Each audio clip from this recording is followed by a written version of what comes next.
Maximap Storm Pro, Storm 2 Pro, je suis pas très sûr. J'ai enlevé ça parce qu'on voit rien. C'est depuis un peu respirante. Normalement c'est fait pour quand il pleut, mais bon, ça fait 15 jours qu'il pleut pas donc. Mais là il commence à faire froid, du coup je m'en sers aussi comme une veste coupe-vent et puis un peu thermique. C'est une veste 3 couches. Alors c'est une veste 3 couches, c'est-à-dire qu'il y a la couche imperméable. Et puis elle est prise en sandwich entre la couche externe qui protège à l'extérieur et puis la couche à l'intérieur qui protège de l'intérieur. Mais surtout globalement pour éviter que la membrane qui est en général très fine ne s'abîme. Du coup je vous fais une petite présentation rapide de la veste portée. C'est taille plutôt normale, là c'est du M.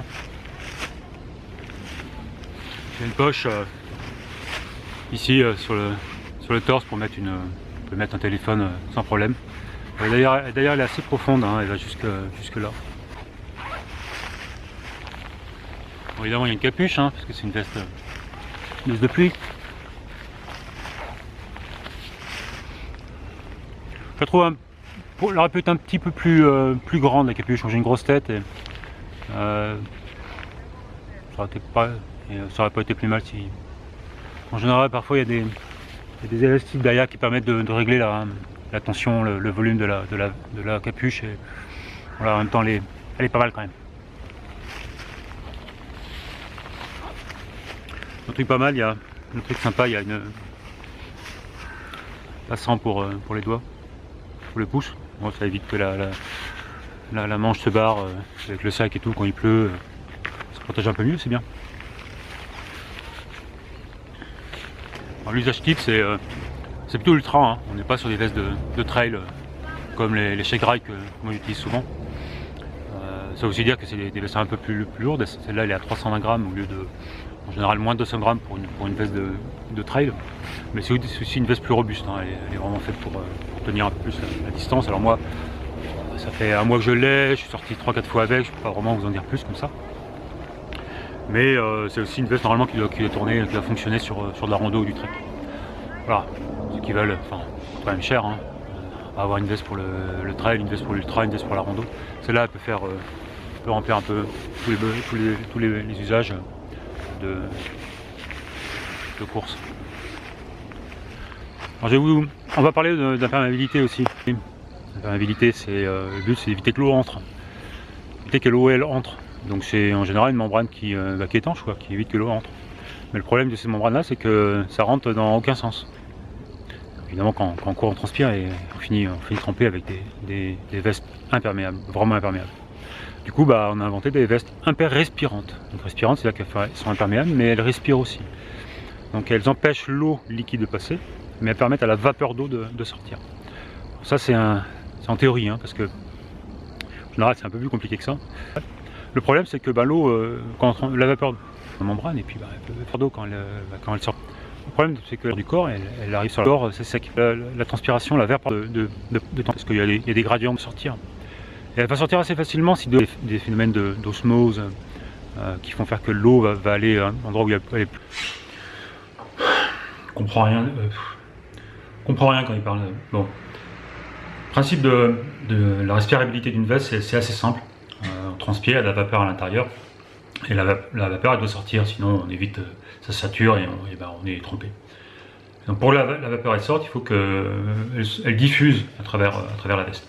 Pour diffuser, il faut surtout qu'à l'extérieur de la veste, il y ait moins d'eau qu'à l'intérieur. Pour le mécanisme de diffusion chimique, la vapeur d'eau elle va là où il y en a moins, quoi.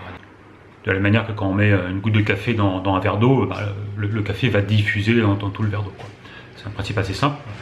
Et lorsqu'il pleut, parce que c'est là où on utilise une veste pour se protéger de la pluie, à l'extérieur de la veste, il y a aussi beaucoup d'eau, quoi. C'est même en général saturé d'eau. Quand il pleut, l'humidité extérieure, elle est à 100% quasiment. Donc quand on utilise une veste imperrespirante, à l'extérieur il y a 100% d'humidité parce qu'il pleut. Et à l'intérieur aussi parce qu'on transpire. Et du coup, en général, on reste trempé parce que l'eau elle n'a aucune raison de sortir de la veste. Voilà. C'est surtout un discours marketing, dire que voilà, j'ai une veste imperrespirante, parce qu'en réalité elle est surtout imperméable et très vite on est trempé. Ciao. Ici, on a une 3 couches. C'est-à-dire qu'en fait, l'eau, il faut qu'elle passe sa première couche à l'intérieur, la membrane et la couche à l'extérieur. Et quand il pleut, bah, en général, ça marche pas. Donc là, je suis en train de parler d'une veste qui marche pas, mais pas tout à fait, parce que sur le papier, cette veste, c'est difficile à tester en réalité, hein, parce que on transpire tous différemment, il fait toujours plus ou moins humide dehors, et on a du mal à évaluer. Parce que cette membrane, elle a des qualités de respirabilité assez importantes, 80 000. Alors moisture vapor pressure, un truc comme ça, c'est un terme anglais qui mesure la capacité qu'a une membrane d'évacuer un certain volume de vapeur d'eau à l'extérieur. Et ben cette membrane ultra shell qui est ici, je fais un... Donc on zoome un peu ici, c'est indiqué les valeurs. 80 000, c'est très élevé. C'est plus que ce que fait Salomon, Sabonati, c'est plus que beaucoup de membranes. Donc si on doit la comparer à une veste 3 couches équivalente, c'est sur le marché, vu cette qualité de membrane, une des vestes les plus efficaces en termes de respirabilité. Alors bon, difficile à évaluer, hein, parce que ça reste que des tests subjectifs, mais moi je vais partir sur cette base là. Je pense que c'est, sauf s'il mente sur les valeurs de respirabilité, là, ce que j'ai indiqué, je pense que cette Simlab c'est vraiment une bonne veste pour ça. Faudra voir ce que ça donne à l'usage, si effectivement elle s'use ou pas. Moi je vais pas avoir le temps de tester ça, mais sur le papier, je pense que c'est une bonne veste en termes de respirabilité. Après elle est construite à peu près comme toutes les autres vestes, il y a des astuces sympas, il y a une poche, il y a les passants pour les pouces, c'est plutôt cool. Et donc pour résumer, une veste voilà, 3 couches, polyvalente, qui peut servir en rando, en trek, mais aussi en ultra. Bon, moi je la conseillerais pas sur une course de 40 bornes où vous courez presque à bloc et vous avez juste besoin d'une petite membrane pour vous protéger. Là prenez plutôt une shake dry, mais voilà. Donc je ferai un zoom un peu détaillé tout à l'heure, là tout de suite, juste là maintenant, sur les différentes pièces de la veste.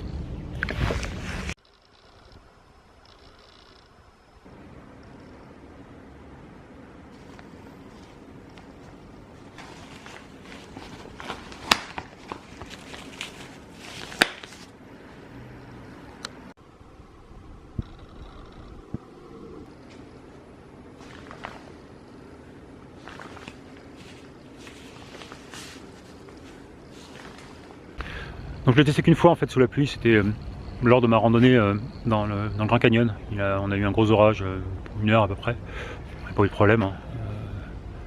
L'eau n'est pas passée, j'étais sec à l'intérieur, en plus c'était une rando, donc pas une rando en descente, donc je transpirais pas trop et du coup bah, j'étais sec, voilà, il va plus et j'étais sec. Donc ça fonctionne, alors j'insiste, hein, comme toutes les vestes, mais sur le papier, cette membrane, bah, elle est sans doute meilleure que beaucoup d'autres membranes et bah, quitte à choisir à prix équivalent, une veste 3 couches pour un usage équivalent, c'est-à-dire ultra, rando, quelque chose de voilà, double usage, mixte, trek, trail.